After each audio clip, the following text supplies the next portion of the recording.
ជំរាបសួរបាទបងប្អូនអរគ្នាបាទហ្នឹងហើយពួកខ្ញុំទាំង5នាក់ថ្ងៃនេះគឺសូមចេញមុខបាទ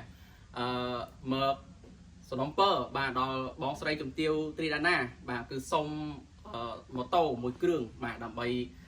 ឲ្យបងវីរៈកងទ័ពជួមុខឲ្យយើងឈ្មោះថាសេងឈិនគាត់នៅឈរជើងនៅតំបន់មុំ3បាទហ្នឹងហើយអញ្ចឹង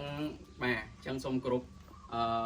បងបាទជូនដំណឹងដល់បងបាទសូមបងដំណងហើយសូមឲ្យប្រជាជនយើងអរគ្នាបាទចូលរួមជួយបាទជួយ share វីដេអូនេះដើម្បីឲ្យបានដឹងដល់បងស្រីជំទាវត្រីដាណាបាទព្រោះដោយសារកាលពីខែមករាខែ1បាទក្រុមពួកយើងខ្ញុំគឺបាន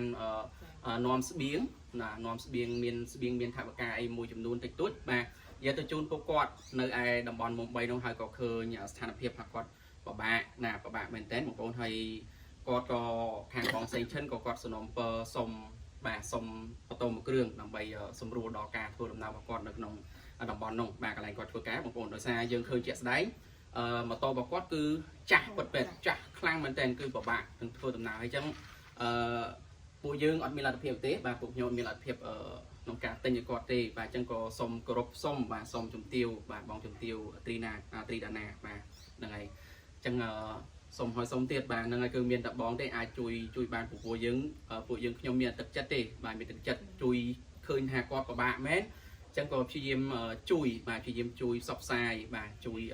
សូមដល់បងស្រីជំទាវត្រីដាណាហ្នឹងហើយមូលហេតុដោយសារគាត់អត់សូវចេះប្រើបណ្ដាញសង្គមបាទហ្នឹងហើយគាត់ពិបាកតាក់ទងហើយមិនដឹងសុំអ្នកណាសុំតាមណាអញ្ចឹងបងប្អូនក៏គាត់ពឹងពួកយើងខ្ញុំបាទក្រុមពួកយើងខ្ញុំឲ្យជួយបាទជួយសុំបងស្រីជំទាវបាទហ្នឹងហើយសង្ឃឹមថាបងស្រីជំទាវ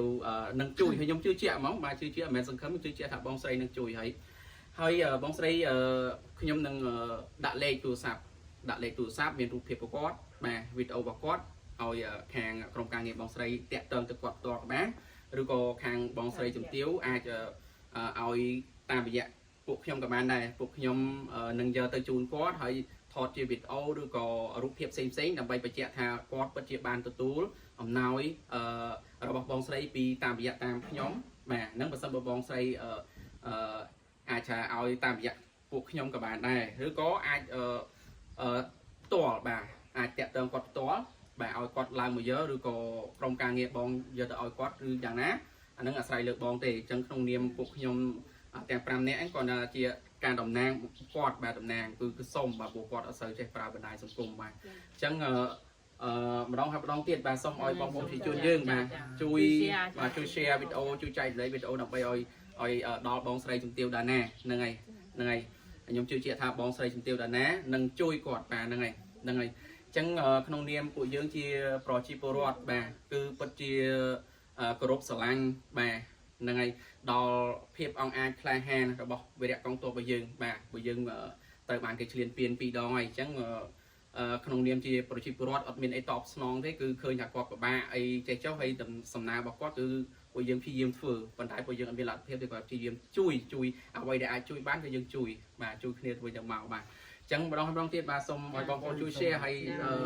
សង្ឃឹមថាបងស្រីជំទាវត្រីដាណានឹងឃើញវីដេអូនេះបាទហ្នឹងហើយជួយ share បងប្អូនដើម្បីឲ្យឃើញដល់ជំទាវត្រីដាណាបាទហ្នឹងហើយបងស្រីនឹងជួយគាត់បាទហ្នឹងហើយជួយគាត់ផ្ទាល់ក៏បានជួយតាមរយៈពួកយើងខ្ញុំក៏បានបាទអរគុណបាទជម្រាបលាបាទបងប្អូនបាទអូនេះមួយនេះ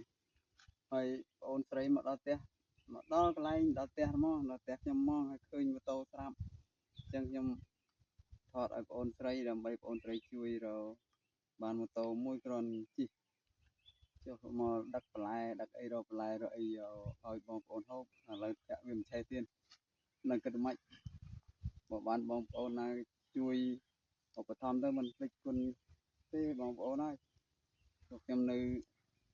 ជួរមុខណាបាក់រ